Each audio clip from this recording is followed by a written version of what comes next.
میرے دوستوں بھائیوں، اللہ تبارک و تعالیٰ قرآن پاک میں ارشاد فرماتے ہیں من ذا الذی یقرض اللہ قرضا حسنا، کون ہے جو اللہ تبارک و تعالیٰ کو قرض حسنا دے، فیضاعفہ لہ اضعافا کثیرا، اللہ تبارک و تعالیٰ کو جو قرض حسنا دے گا اللہ تبارک و تعالیٰ اسے کئی گنا کر کے واپس کریں گے۔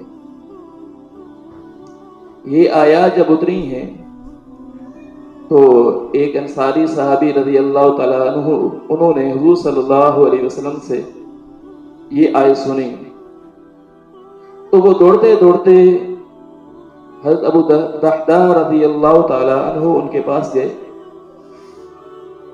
اور ان سے جا کر یہ حدیث بیان کی کہ اللہ کے نبی صلی اللہ علیہ وسلم پر آیت اتری ہے اور اس میں اللہ تبارک و تعالیٰ نے یہ ارشاد فرمایا ہے کہ کون ہے جو اللہ تبارک و تعالیٰ کو قرض حسنہ دے تو اللہ تبارک و تعالیٰ اسے کئی گنا کر کے واپس کریں گے۔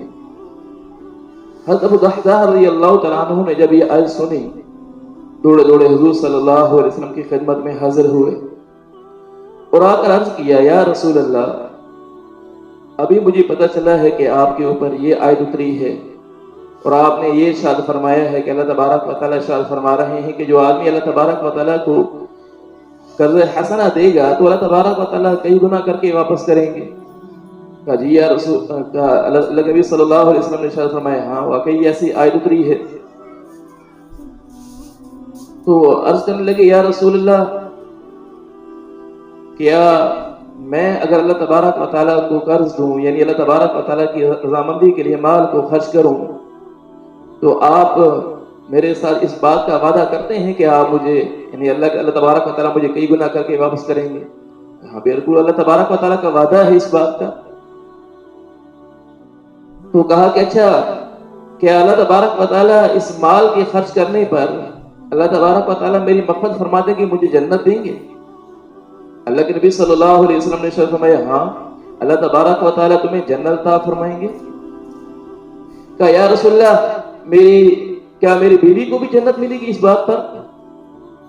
اللہ کے نبی صلی اللہ علیہ وسلم نے ارشاد فرمایا ہاں تمہاری بیوی کے لیے بھی اللہ تبارک و تعالیٰ کی طرف سے جنت کا وعدہ ہے۔ کہا یا رسول اللہ، میرے بچوں کے لیے بھی یہ وعدہ ہے کہ ان کو بھی جنت ملے گی اس بات پر کہ میں اللہ تبارک و تعالیٰ کو قرض دوں؟ اللہ کے نبی صلی اللہ علیہ وسلم نے ارشاد فرمایا اس کا مفہوم ابو دحداح تم تو بہت زیادہ ہی مانگ رہے ہو، بہت زیادہ ہی مانگ رہے ہو۔ پھر فرمایا کہ ٹھیک ہے تمہارے بچوں کے لیے بھی جنت ہے، تمہارے بچوں کے لیے بھی جنت ہے۔ کہ اچھا یا رسول اللہ آپ ایسا کیجئے میرے 2 باغ ہیں وہ دونوں ہی آپ قبول فرما لیجیے، دونوں کے دونوں باغ اللہ تبارک و تعالیٰ کی رضامندی کے لیے میں آپ کو دیتا ہوں، اللہ تعالیٰ مجھ سے راضی ہو جائے، مجھے میری بیوی کو میرے بچوں کو جنت مل جائے، اس کے بدلے میں یہ دونوں باغ آپ کی نظر کرتا ہوں۔ اللہ کے نبی صلی اللہ علیہ وسلم نے ارشاد فرمایا کہ ایسا کرو دونوں باغ نہ دو، ایک باغ خود رکھ لو ایک باغ دے دو۔ کہ ٹھیک ہے یا رسول اللہ، میرا وہ باغ جس میں 600 کھجور کے درخت ہیں وہ میں اللہ تبارک و تعالیٰ کی رضامندی کے لیے صدقہ کرتا ہوں، آپ کو دیتا ہوں۔ اللہ کے نبی صلی اللہ علیہ وسلم نے قبول فرمایا۔ یہ دوڑتے ہوئے گھر گئے تو بعض دفعہ آدمی کسی بھلائی کے کام کی نیت کرتا ہے تو آدمی کے دل میں بعض دفعہ شیطانی وساوس شروع ہو جاتے ہیں کہ کیوں خرچ کر رہے ہو، اتنا مال خرچ کرنے کی کیا ضرورت ہے، بعض دفعہ آدمی کے دل میں خیال پیدا ہونا شروع ہو جاتے ہیں۔ تو انہوں نے سوچا کہیں ایسا نہ ہو میں گھر میں یعنی باغ میں داخل ہوں تو میرے دل میں میری حالت یہ بدل جائے۔ تو اس زمانے میں تو یوں ہوا کرتا تھا کہ جو باغ ہوتے تھے بڑے بڑے باغ ہوتے تھے، باغ کے اندر ہی رہائش رکھی ہوئی ہوتی تھی، باغ کی خبرگیری بھی ہو جاتی تھی اور میں رہائش بھی ہوتی تھی۔ تو حضرت ابو دحداح رضی اللہ عنہ دروازے پر پہنچے تو اپنی بیوی سے کہا کہ باہر آؤ باہر آؤ۔ ان کی بیوی باہر آئی تو پوچھا کیا ہوا، کیا وجہ ہے آپ زوروں سے پکار رہے ہیں؟ کہا کہ ہم نے یہ باغ اللہ تبارک و تعالیٰ کی رضامندی کے لیے صدقہ کر دیا ہے۔ بیویاں بھی ایمان والیاں تھیں تو کہنے لگی کہ کس چیز کے بدلے میں دیا ہے؟ یہ جو باغ دیا ہے اللہ کے نبی صلی اللہ علیہ وسلم کو باغ دیا ہے تو یہ باغ دینا کس چیز کے بدلے میں ہے؟ تو انہوں نے بتایا کہ اللہ کے نبی صلی اللہ علیہ وسلم نے میرا بھی اور آپ کا بھی اور ہمارے بچوں کے لیے جنت کا وعدہ فرمایا ہے اس باغ کے بدلے میں۔ تو بیوی کہنے لگی ربی حلبئی، ربی حلبئی، کیا ہی اچھی تجارت کی آپ نے، کیا ہی اچھی تجارت کی آپ نے۔ یہ تھا حضرات صحابہ کرام رضی اللہ تعالیٰ عنہ مجمعین کا مزاج کہ اللہ تبارک و تعالیٰ کی رضامندی کے لیے جب مال خرچ کرنے کا موقع آتا تھا تو کبھی بھی دریغ نہیں کرتے تھے۔ حضرت عمر رضی اللہ تعالیٰ عنہ جب انہوں نے دیکھا کہ غزوہ تبوک، جس کو غزوہ اسرا کہا جاتا ہے، تنگی کا لشکر کہا جاتا ہے، جب اللہ کے نبی صلی اللہ علیہ وسلم نے مال مانگا ہے تو حضرت عمر رضی اللہ تعالیٰ عنہ فرما رہے ہیں کہ میں سوچ رہا تھا کہ آج کے دن تو میں حضرت بکر رضی اللہ تعالیٰ عنہ سے آگے بڑھ ہی جاؤں گا۔ ہمیشہ وہ ہر بھلائی میں مجھ سے آگے ہوتے ہیں، آج میرے پاس مال ہے تو لہذا آج میں ان سے بھلائی کے اعتبار سے، مال خرچ کرنے کے اعتبار سے آگے بڑھ جاؤں گا۔ گھر میں داخل ہوئے، مال کے 2 حصے کیے، ایک حصہ اللہ کے نبی صلی اللہ علیہ وسلم کی خدمت میں حاضر کیا۔ اللہ کے نبی صلی اللہ علیہ وسلم جنت کی بشارت دے رہے ہیں۔ حضرت بکر صدیق رضی اللہ تعالیٰ عنہ حاضر ہوئے، اللہ کے نبی صلی اللہ علیہ وسلم نے پوچھا تو عرض کیا یا رسول اللہ سارا مال ہی آپ کے پاس لے کے آیا ہوں، گھر میں تو اللہ اور اس کے رسول کو ہی چھوڑ کے آیا، اپنا سارا مال ہی لے کے حاضر ہوئے۔ ایک دفعہ مدینہ میں قحط پڑ گیا اور بڑی پریشانی کی کیفیت، بڑی پریشانی کی حالت۔ تو مدینہ والوں نے اپنے گھروں میں آواز ایسی سنی جیسے کہ ایک بہت بڑا کوئی لشکر حملہ آور ہوا ہو مدینہ میں، اور بہت زور سے اونٹوں کے چلنے کی آوازیں آ رہی ہیں۔ جب اونٹ کے اوپر سامان لدا ہوا ہو، جب چلتا ہے تو محسوس ہوتا ہے کہ یہ اونٹ کے اوپر کچھ وزن لدا ہوا ہے، بڑی بھاری اسی چلنے کی آواز محسوس ہوتی ہے۔ لوگ بڑے پریشان ہو گئے، لوگوں نے یہ سمجھا کہ شاید کسی قافلے نے آ کر، کسی لشکر نے آ کر مدینہ پر چڑھائی کر دی ہے، حملہ کر دیا ہے۔ لوگ اپنے گھروں سے جب باہر نکلتے ہیں تو دیکھتے ہیں تو عثمان غنی رضی اللہ تعالیٰ عنہ کا ایک قافلہ جو 100 اونٹوں پر مشتمل تھا وہ مدینہ میں داخل ہو رہا ہے۔ تو مدینہ کے بڑے بڑے تاجر وہ پہنچ گئے ان کے پاس۔ مدینہ والے اس بات کا اندازہ لگا رہے ہیں کہ تو آج بڑا مال کمائیں گے، ان کے پاس 100 اونٹ آئے ہیں اور سامان سے رتے ہوئے ہیں، آج تو بڑی کمائی کریں گے یہ۔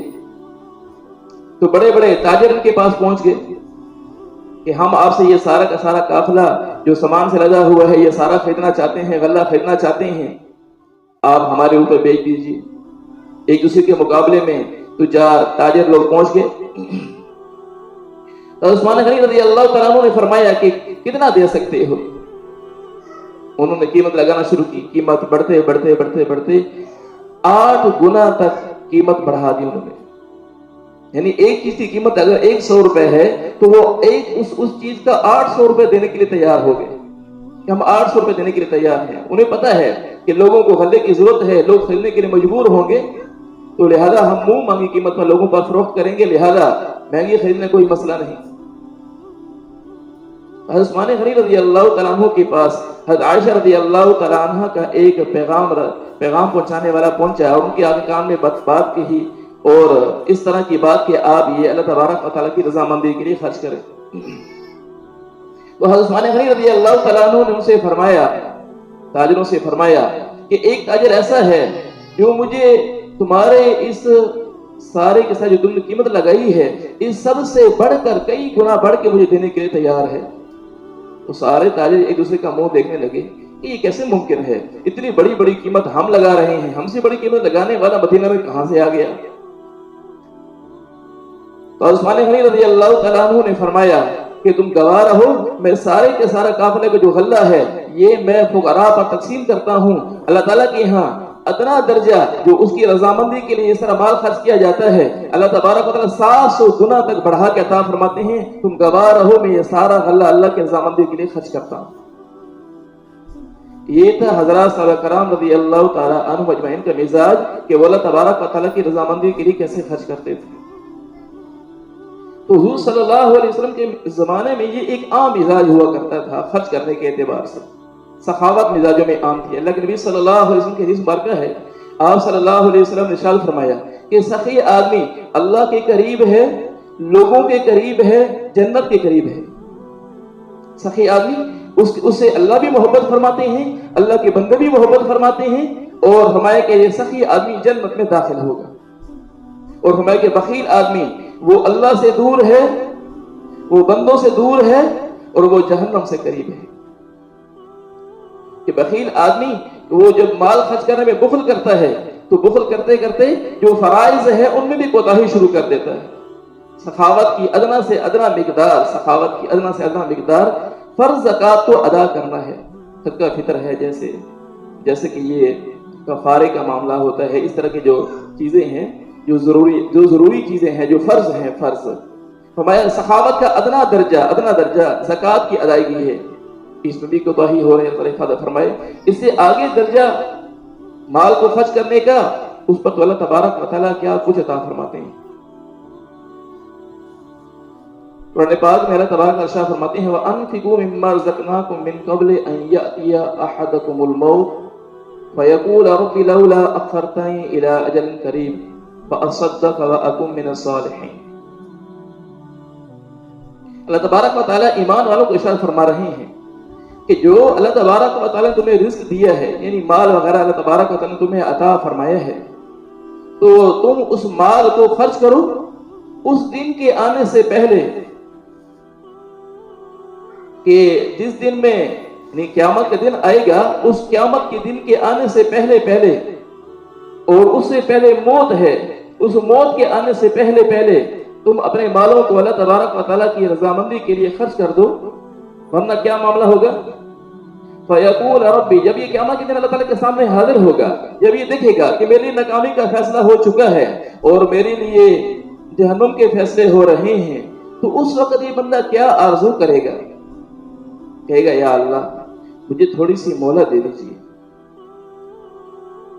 مجھے تھوڑی سی مہلت مل جاتی ہے یا اللہ تو میں واپس جا کر فَأَصَّدَّقَ، میں آپ کی رضامندی کے لیے صدقہ کروں گا، وَأَكُن مِّنَ الصَّالِحِينَ، اور میں صالحین میں سے ہو جاؤں گا۔ یا اللہ آپ مجھے موقع دے دیجئے کہ دیکھ رہا ہوگا بندہ کہ وہاں صدقات اللہ تبارک و تعالیٰ کی رضامندی کے لیے خرچ کرنے پر اللہ تبارک و تعالیٰ کیا کچھ عطا فرما رہے ہیں، صالح بننے پر، نیک بننے پر، اللہ تبارک و تعالیٰ کی رضامندی کے کاموں میں اپنی زندگی کو گزارنے پر اللہ تعالیٰ کیا کچھ عطا فرما رہے ہیں۔ حقیقت کی آنکھیں کھلے گی، پھر کہے گا یا اللہ مجھے تھوڑی سی مہلت تو دے دیجیے۔ وَلَن يُؤَخِّرَ اللَّهُ نَفْسًا إِذَا جَاءَ أَجَلُهَا، اللہ شاہ فرماتے ہیں جب کسی آدمی کی موت کا وقت آ جاتا ہے تو پھر معاملہ مؤخر نہیں ہوتا، پھر یہ نہیں کہ بندے کو موقع ملے، آن کی آن میں بندہ گھر سے نکلتا ہے سامان لینے کے لیے، پتہ نہیں ہوتا ایک دم گھر کے اندر میت پہنچ جاتی ہے۔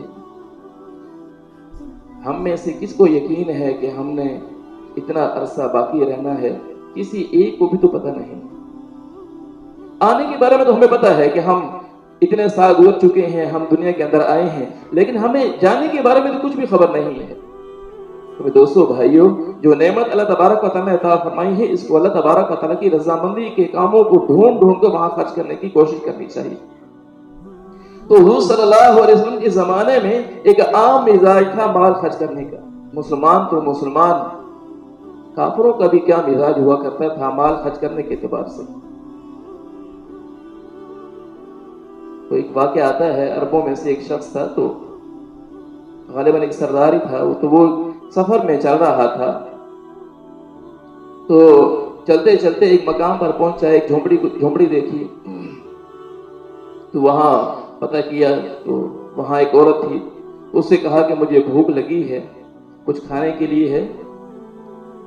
تو عورت نے کہا کہ یہاں کہ ہم نے کوئی، جیسے ہمارے یہاں کہا جاتا ہے کوئی ہوٹل کھول کے بیٹھے ہوئے ہیں، اس نے کہا ہم نے کہ یہاں کوئی ایسے ہوٹل کھول کے بیٹھے ہوئے ہیں کہ تمہارے لیے ہم یہاں کھانا بناتے رہیں، تمہیں دیتے رہیں، کچھ بھی نہیں ہمارے پاس، جاؤ یہاں سے۔ اب یہ آدمی وہاں سے نکلا اور ساتھ میں کوئی درخت تھا، وہاں درخت نیچے جا کر بیٹھ گیا۔ تو تھوڑی دیر کے بعد وہاں ایک آدمی آیا، اس نے پوچھا کیسے بیٹھے ہو؟ کہا جی مسافر ہوں۔ تو کہا کہ کھانا وغیرہ کھایا ہے؟ جی کھانا تو کچھ بھی کھانا نہیں کھایا ہے۔ تو اس سے پوچھا کہ یہ جو ساتھ گھر ہے، جھونپڑی ہے، ان سے کھانا مانگا تھا؟ کہا جی مانگا تھا، لیکن آگے عورت نے انکار کر دیا۔ تو یہ اس کو لے کر چلا اور جا کر اندر جا کر کہا کہ تو ہمیں اپنی وہ اس کا خامن تھا عورت کا، تو کہنے لگا کہ تو ہمیشہ ہی مجھے رسوا کرتی ہے مہمانوں کے سامنے۔ تو اس آدمی نے